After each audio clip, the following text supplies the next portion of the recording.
Hi everyone, how are you?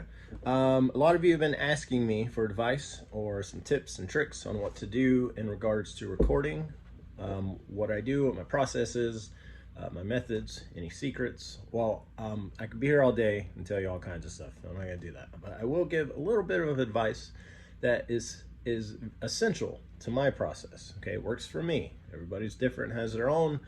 This is something that I need to do, and if I don't do this, then everything will fall apart. So when you're recording something, you have your performance, and then you have the mix, and then you have to master it. Okay, at least that's what I do. This is what works for me. Again, I'm gonna stop. That's the last time I'm gonna say it works for me, so just to spare you hearing that over and over again.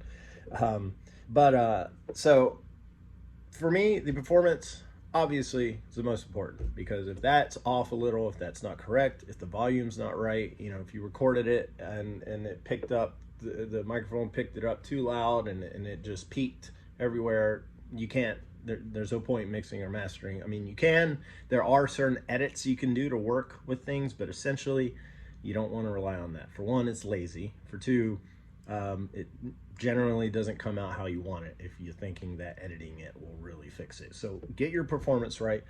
Practice whatever song you're doing over and over again, so when you go to record, it's not that, you know, difficult and annoying and a pain in the ass, because recording is one of the biggest pain in the ass things about writing a song.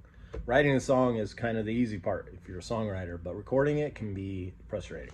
So get your performance right. Now, before mixing, what I do, and this is the essential part, is, so let's say I'm recording my guitar, my acoustic guitar, because right now I'm recording a lot of acoustic stuff.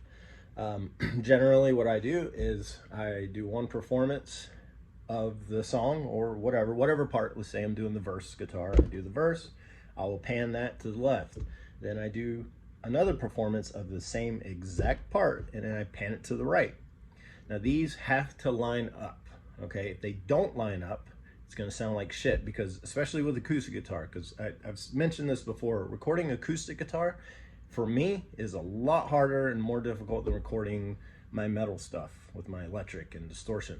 Not to say that it's necessarily not hard to record my metal stuff, but recording acoustic, there's no distortion hiding anything. So all of the strokes in the strums, if you're, you know, going down one time and then the other performance you went up and it just sounds weird, it can sound off and not, it's just not a good flow. So you want to make sure both those performances are absolutely perfect when you mesh them together and pan one to the left and the other to the right. Very important. So and another thing too, don't copy and paste one performance to the other side. Does not work. All that does is raises the volume of the performance of the actual part, and it doesn't sound full. All it does is raise the volume. Raising the volume is not the same as making a track sound full. You want every track to sound full, okay? That is very important, okay? So you want to make sure they line up correctly. Now, after that, after I've done that and I think it sounds good to my ears, there are 5 different places I send the track to test and to make sure it's correct.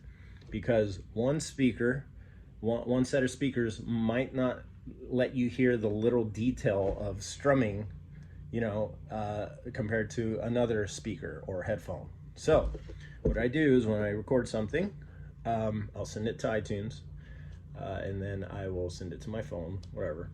And I will, for one, I will listen to it on my Mac, just the Mac speakers. They're not the best speakers, but I will listen to that first, that part. I'll hear it. If I'm satisfied there, I will obviously go to my studio monitors, because those are the best things to use. But I use studio monitors, obviously. Test that, works there. Then I use my studio headphones here. So that's three things so far. I'll test here. Sounds good there. I'll use my iPod or Airpods. Okay, put those in.